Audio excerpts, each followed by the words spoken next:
नमस्कार। ये डेटा क्या कहता है मैं आप सब लोगों का एक बार फिर से स्वागत है। मैं हूं अजय प्रकाश। वोटिंग भी हो गई, कल एग्जिट पोल भी आ गए और अब बस इंतज़ार है तो नतीजों का। और कल से हमारी न्यूज़ चैनल्स और डिजिटल मीडिया पर चुनाव के रिजल्ट्स का विश्लेषण शुरू हो जाएगा। अभी पिछले हफ्ते मैंने एक एपिसोड किया था जिसमें मैंने अपने व्यूअर से ये पूछा था कि राहुल गांधी की भारत जोड़ो यात्रा की वजह से या उसके प्रभाव से क्या कुछ पुराने कांग्रेसी नेता वापस कांग्रेस में आने की सोच रहे होंगे। अब ये एपिसोड आप लोग भी देखिए और इस पर कमेंट ज़रूर करिएगा, क्योंकि मैं ये डेटा कुछ इकट्ठा कर रहा हूँ एक पब्लिक सर्वे की तरह, और इसको कंपाइल करके मैं आगे ये कांग्रेस पार्टी को भी भेजूंगा। अब जितने भी उम्मीदवार हैं इन चुनावों में, उनका हाल तो बिल्कुल वैसा ही हो रहा होगा जैसा हम लोगों का जब हम छोटे थे। 10वीं या 12वीं का जब रिजल्ट आने वाला होता था तो लास्ट के एक हफ्ते में क्या बेचैनी हो जाती थी, ना नींद आती थी, ना ही किसी चीज़ में मन लगता था, क्योंकि पोल खुलने में कुछ ही दिन बाकी रह जाते थे। और ये उम्मीदवार ही नहीं, हमारी न्यूज़ चैनल और पॉलिटिकल कमेंटेटर्स का भी हाल लगभग वैसा ही है, क्योंकि उन्होंने भी अपना कहीं ना कहीं एक सर फंसाया हुआ है कि ये जीतेगा या वो हारेगा। उन्हें भी बड़ी बेचैनी से नतीजों का इंतज़ार है। उधर राहुल गांधी की भारत जोड़ो यात्रा करीब 2000 किलोमीटर का सफ़र तय करके कल इंदौर से निकली थी।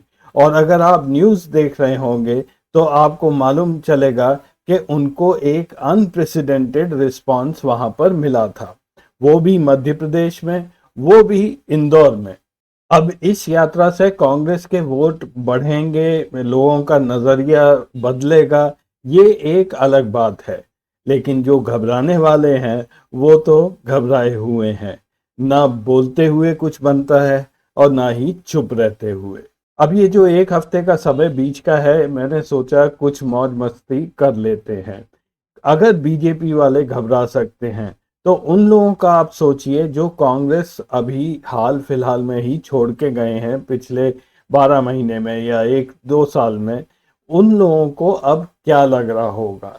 तो मैंने एक ऐसी लिस्ट तैयार की है 10 लोगों की, जो मेरे हिसाब से मैं ये मानता हूं कि उन्होंने कांग्रेस छोड़कर गलती की।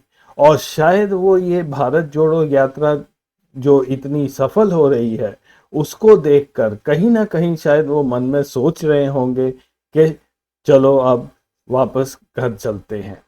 तो आप भी मेरे साथ अपनी लिस्ट लेकर बैठिए और ज़रूर कमेंट करिए आपके हिसाब से कौन सा नेता है जो सोच रहा होगा कि कांग्रेस में वापस चलते हैं। और जब ये प्रोग्राम ख़त्म हो जाएगा आप कमेंट ज़रूर करिए। उसके बाद मैं ये लिस्ट उन नेताओं तक पहुंचाऊंगा उनके ट्विटर अकाउंट के ज़रिए या उनके ईमेल आईडी के ज़रिए। तो चलिए शुरू करते हैं। आगे बढ़ने से आप सबसे निवेदन है कि अगर आपको ये कार्यक्रम अच्छा लगा तो कृपया इसको लाइक करिए, चैनल को सब्सक्राइब ज़रूर करें, उससे हम लोगों को मदद मिल जाती है, और अपने दोस्तों के साथ शेयर भी करें। जिन 10 लोगों की मैंने लिस्ट बनाई है उसकी मैं जल्दी से आपको एक समरी दे देता हूँ। 10 के 10 ग्रेजुएट या उससे अधिक उनके पास डिग्रीज हैं, ऊपर की डिग्रीज हैं। 4 उनमें से लॉयर्स हैं, 8 मेल हैं और 2 महिलाएं हैं, और 2 लोग ऐसे हैं जिन्होंने ग्रेजुएशन या उससे ऊपर की degree international institutes of repute वहाँ से हासिल की है। इसका मतलब है कि वो जैसे हार्वर्ड से पढ़े हुए हैं या स्टैनफोर्ड से पढ़े हुए हैं। और 4 लोग ऐसे हैं जो नेशनल इंस्टीट्यूट्स ऑफ रिप्यूट वहाँ से उन्होंने डिग्रीज हासिल की हैं। ये कॉलेजेस हैं जो हमारे देश के सबसे अच्छे कॉलेजेस हैं, उनमें ये लोग पढ़े हुए हैं। ये समरी मैं आपको 2 वजह से दिखा रहा हूँ।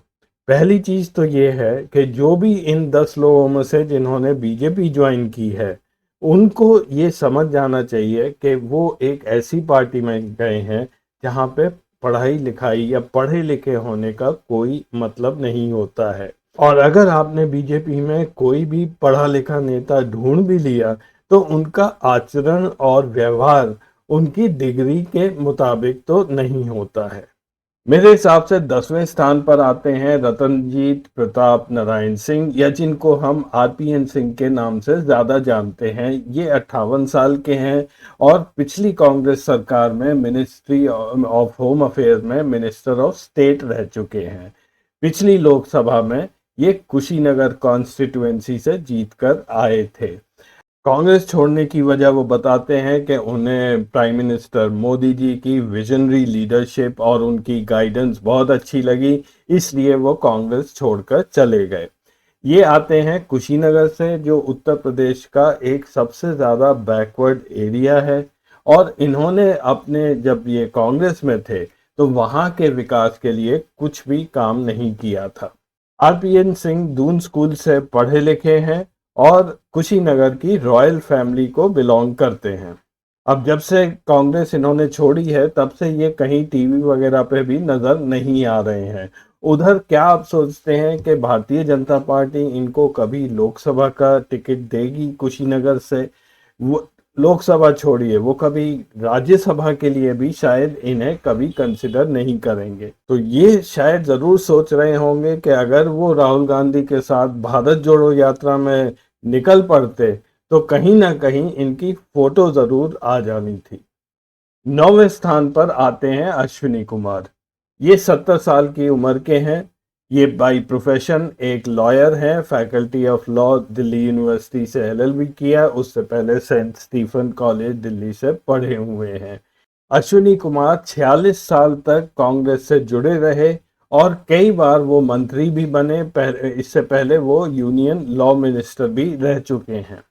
कांग्रेस पार्टी को छोड़ते समय अपने रेजिग्नेशन लेटर में वो कुछ नाराज लगे। उन्होंने अपनी डिग्निटी की बात की और ये भी कहा कि मैं पार्टी के बाहर रहकर राष्ट्रीय मुद्दों पर काम करता रहूंगा।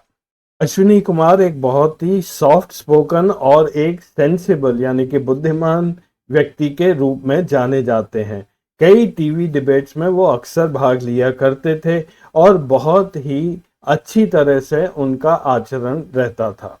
अब आजकल वो फिलहाल कुछ नहीं कर रहे हैं, तो शायद ये भी सोच रहे होंगे कि यही बेहतर है कि वापस कांग्रेस चला जाए। 8वें स्थान पर आते हैं महाराजा ऑफ पटियाला कैप्टन अमरिंदर सिंह। ये कांग्रेस के 2 बार मुख्यमंत्री रह चुके हैं, पंजाब में 2002 से 2007 तक और 2017 से 2022 तक। जिस समय कांग्रेस हाई कमान ने उनसे कहा था कि आप रिजाइन कर दीजिए क्योंकि एंटी इनकम्बेंसी ज़्यादा है, उस समय ये नाराज़ हो गए और इन्होंने कांग्रेस पार्टी छोड़ दी। वैसे मैं आपको बता दूं, ये पंजाब की हर पार्टी के सदस्य रह चुके हैं। शिरोमणि अकाली दल में भी रह चुके हैं और कांग्रेस में भी रह चुके हैं। कांग्रेस छोड़ के इन्होंने अपनी पार्टी बनाई थी पंजाब लोक कांग्रेस, और वो कुछ ही दिन में उन्होंने बीजेपी से मर्ज करके इन्होंने बीजेपी ज्वाइन की और फिर इन्होंने पटियाला अर्बन से पंजाब का इलेक्शन लड़ा, जहां से वो हार गए। अब कैप्टन साहब ने बीजेपी क्या सोचकर ज्वाइन की थी ये समझ में नहीं आता है, क्योंकि उनकी उम्र के लोग तो भारतीय जनता पार्टी में मार्गदर्शक मंडल के सदस्य होते हैं। अब ये तो कभी बीजेपी में रहे नहीं तो किसका मार्गदर्शन करेंगे। उधर अगर ये कांग्रेस में वापस आ जाते हैं और कांग्रेस पावर में आती है 2024 में, तो शायद इनको कहीं किसी स्टेट का गवर्नर जरूर बना दिया जाएगा। 7वें स्थान पर मेरी लिस्ट में आते हैं जयवीर शेरगिल, जो शायद मेरी लिस्ट में सबसे कम उम्र के पॉलिटिशियन हैं। ये केवल 39 साल के हैं। जयवीर शेरगिल के बारे में 2 बातें हैं। वो पब्लिक इंटरेस्ट की बात करते हैं। वो कभी एमपी एमएलए तो रहे नहीं, तो उनका कोई खास पब्लिक कांटेक्ट नहीं है, उनका कोई बेस नहीं है। वो सुप्रीम कोर्ट के लॉयर की हैसियत से उन्होंने कांग्रेस ज्वाइन की और फिर वहां पर नेशनल स्पोक्स पर्सन उनको बनाया गया था।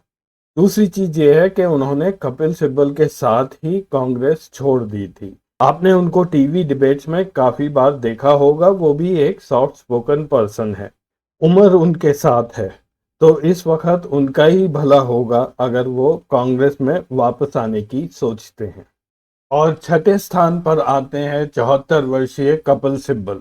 अब इनको कौन नहीं जानता है, ये लंबे अरसे तक कांग्रेस में मंत्री रह चुके हैं। इन्होंने दिल्ली यूनिवर्सिटी और हार्वर्ड लॉ स्कूल से अपनी पढ़ाई पूरी की है।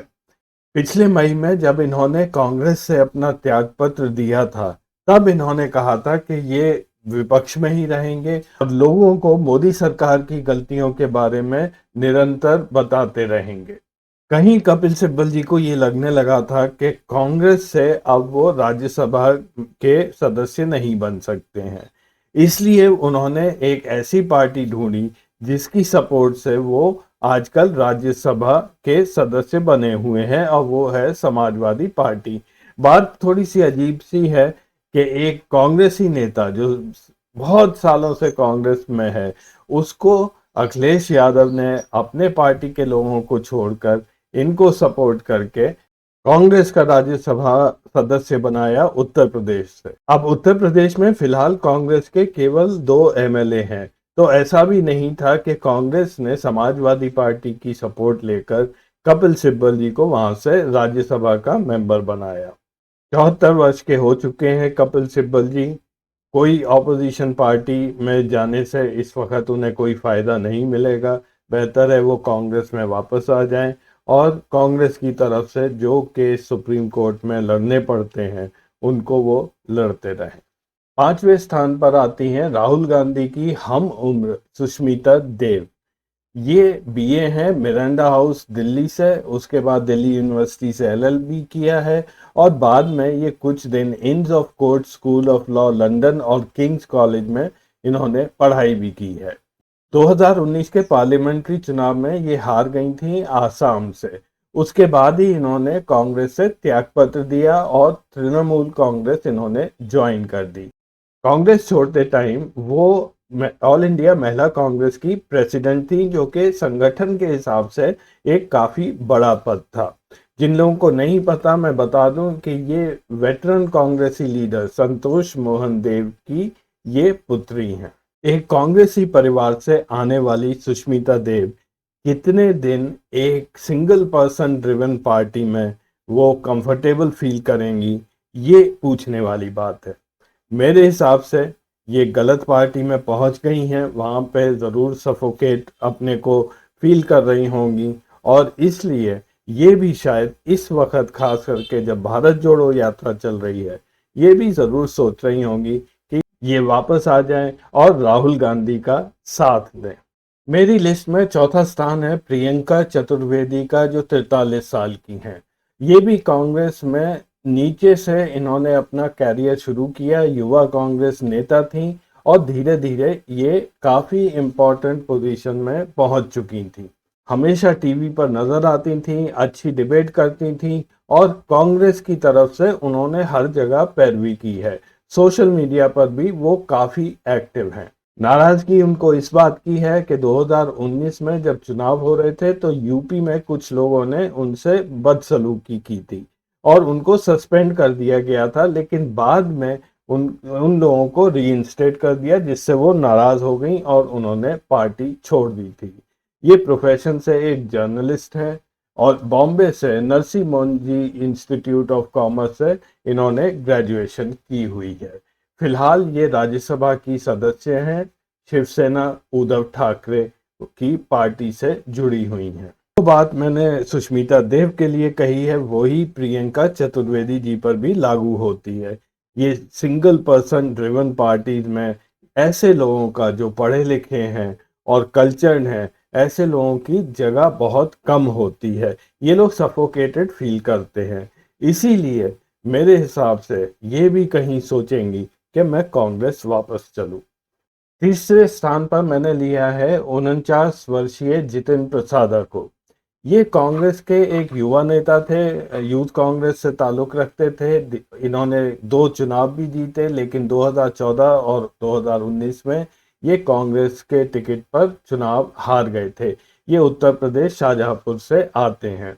जितिन प्रसाद कांग्रेस के की स्ट्रेटेजिस्ट माने जाते हैं और ये सोनिया गांधी, प्रियंका गांधी, राहुल गांधी इनके नजदीकी भी माने जाते थे। कुछ लोगों का कहना ऐसा है कि वो थोड़ा नाराज थे उत्तर प्रदेश को लेकर, इसलिए उन्होंने कांग्रेस छोड़ दी, बीजेपी ज्वाइन की और फिलहाल वो वहां पे मंत्री हैं पब्लिक वर्क्स के। जितिन दून स्कूल से पढ़े हुए हैं और दिल्ली के Shri Ram college of commerce से ग्रेजुएट हैं।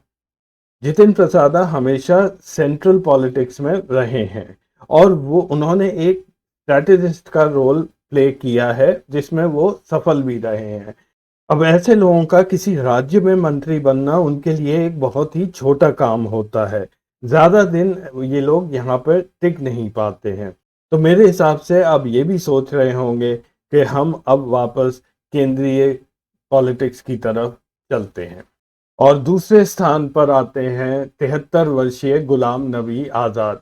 अब ये शख्स ऐसे हैं जो मेरे हिसाब से जिन्हें कांग्रेस कभी छोड़नी ही नहीं चाहिए थी। लंबे अरसे तक ये कांग्रेस में रहे हैं और आजकल कुछ ऐसा लगता है कि इन्हें समझ नहीं आ रहा है कि मैं इधर जाऊं या उधर जाऊं।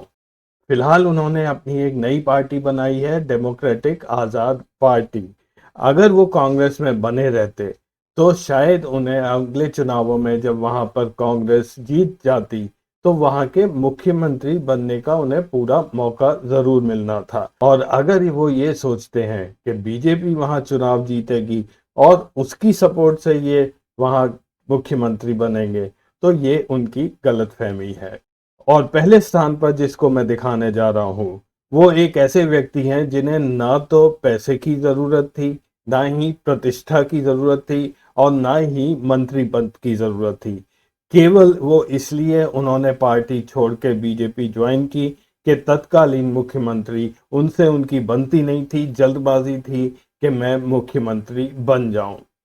ये है 51 वर्षीय ज्योतिरादित्य सिंधिया। ये हार्वर्ड और स्टैनफोर्ड यूनिवर्सिटी से पढ़े हुए हैं।